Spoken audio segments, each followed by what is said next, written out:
Devpally Devalakshmi Lingampalli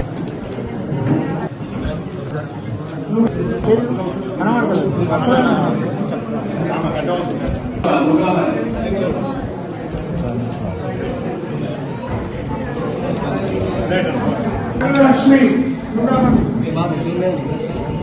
okay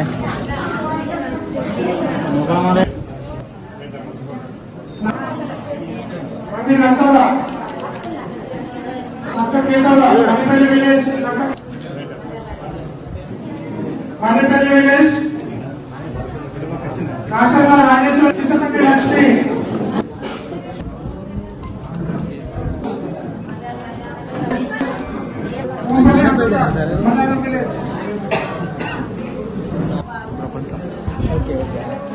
ప్రభుత్వం గౌరవ ముఖ్యమంత్రి రేవంత్ రెడ్డి గారి ఆధ్వర్యంలో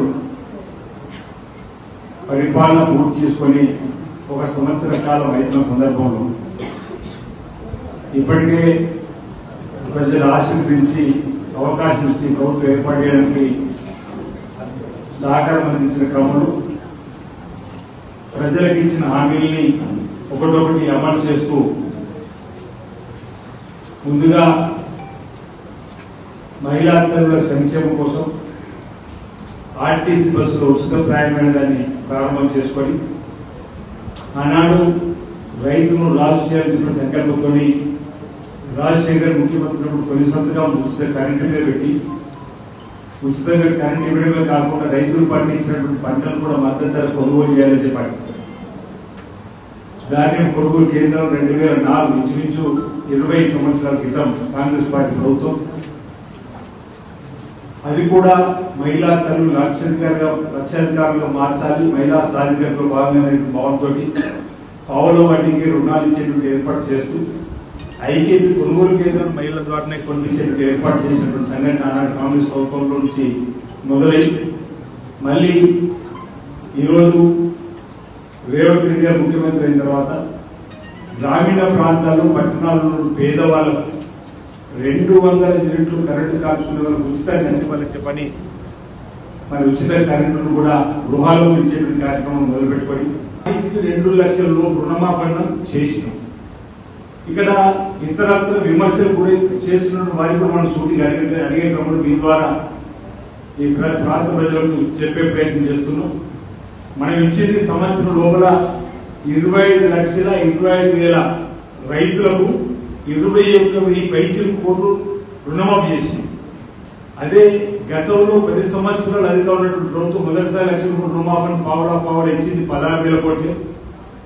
తర్వాత మళ్ళీ 2018 అధికారికి వచ్చిన తర్వాత ఇచ్చింది 11,000 కోట్లు. కలిపితే 26 11 16 11 కలిపితే 27,000 కోట్లు. ఈ 27,000 కోట్లలో 8,000 రైతుల మిత్రులకి వెళ్ళిపోయింది. అంటే వాళ్ళు ఇచ్చిందంటే 21,000 కోట్లు 10 ఇళ్ళకు, మనం ఇచ్చిన సంవత్సరం 21,000 కోట్లు 20 లక్షల మంది రైతులు, వాళ్ళు ఇచ్చింది కూడా 21 లక్షల మంది రైతులకు ఇచ్చారు. ఇంత వివరంగా మనం ఎందుకు చెప్పదలుచుకున్నాం అంటే అక్కడక్కడ ఒకరిద్దరు కావాలని ప్రభుత్వాన్ని అప్రతిష్ట వారికి మనం ఈ అంశాలు చెప్పడం కోసం ప్రయత్నం. మన నియోజకవర్గంలో ప్రాంతంలో ప్రజల పక్షాన్ని నిలబడ్డం, ప్రజల పక్షాన గెలుపొందినం, ప్రజా సమస్య పరిష్కారమే పరమావధిగా పనిచేస్తూ ముందుకు పోయే క్రమంలో అక్కడక్కడ ఒకరిద్దరు మరి మాట్లాడుతున్న వారు వారికి మీ స్థాయిలో మరి వారికి జవాబు ఇచ్చేటువంటి కార్యక్రమం ప్రజాస్వామ్య మతాలు.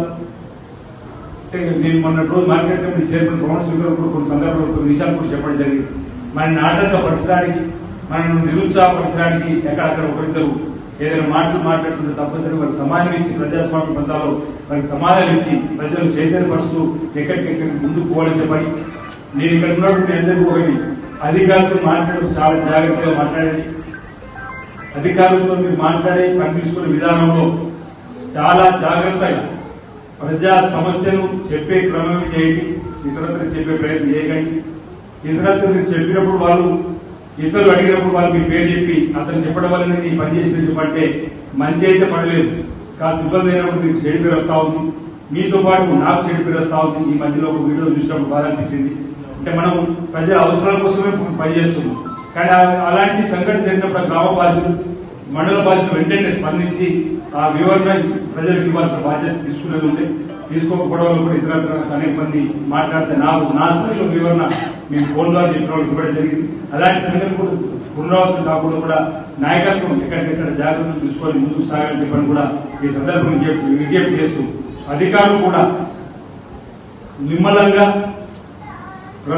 ప్రభుత్వం చెప్పేటువంటి కార్యక్రమం చేసుకుంటూ పోవడంతో పాటు జాగ్రత్తగా ఏ సందర్భంలో ఏం మాట్లాడాలన్నటువంటి ఆలోచనలు కూడా ముందుకు పోవాలని చెప్పిన సందర్భంగా అధికారులకు సూచన చేస్తుంది.